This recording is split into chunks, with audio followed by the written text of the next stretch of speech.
Now, this is PrepTest 159, Section 2, Passage 2. It is a comparative passage about microfinance, banking for the very poor. Now, don't let the topic scare you here because the structure here is one of the cleanest you're going to see on the LSAT. It's a low difficulty set. Both passages deal with financial services for poor people, but the real subject is narrower than that. It's about one specific mistake, assuming poor people only need loans. Start with Passage A, of course. The first chunk gives you history, 2 attempts to get credit to poor people. State banks were a disaster, and microcredit, especially Grameen Bank, actually worked. You get details here on how Grameen operated, with tiny loans, group monitoring, and weekly meetings. You want to read this section at a steady pace, but don't get overly attached to the details because they're just background. The turn comes when the author asks a question. Why did organizations like Grameen only offer credit? The answer? They assumed poor people couldn't save. Now, look at the next 4 words.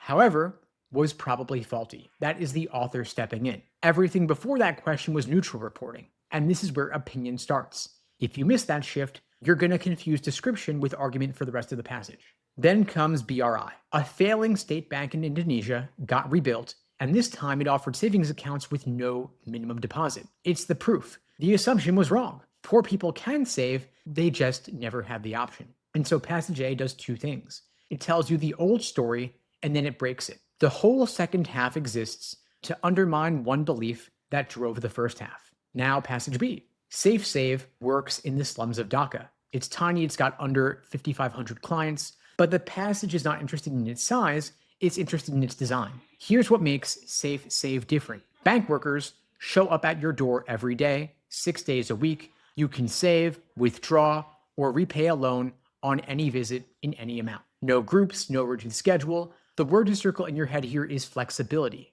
That word is doing all the work in Passage B. And then watch what the author does with that flexibility. They connect it directly to outcomes. SafeSave clients transact more often than people in other programs. They repay loans faster than Grameen's borrowers.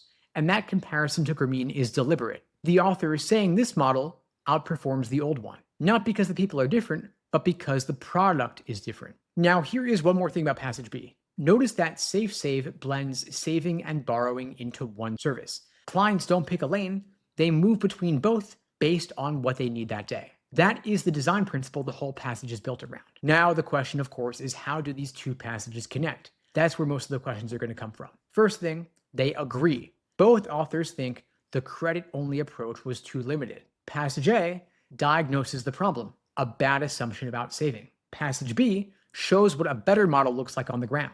One explains the flaw, the other demonstrates the fix. But they approach it differently. Passage A is a critic. It looks backward and asks what went wrong with the old thinking. Passage B is a reporter. It looks at SafeSave and describes what's working now. And that difference in angle is going to show up in the questions. Now, the key move. Both passages are organized around the same insight, that poor people can and do save when given the chance. But they arrive at it from different directions. Passage A gets there by challenging an assumption. Passage B gets there by showing a system built without that assumption. The hardest questions are going to test whether you see that shared destination. Now, here is the main trap. Students read Passage A and think the author is against microcredit. That is not true. The author says that Grameen's model does have real virtues. That is a direct quote. The critique targets one specific assumption, not the entire enterprise. If you overread the criticism, though, you're going to choose choices that are way too negative. Then on Passage B, the trap runs the other way. Students treat SafeSave as just another lending program, but it's not. The entire point is that it combines saving and lending into one flexible service.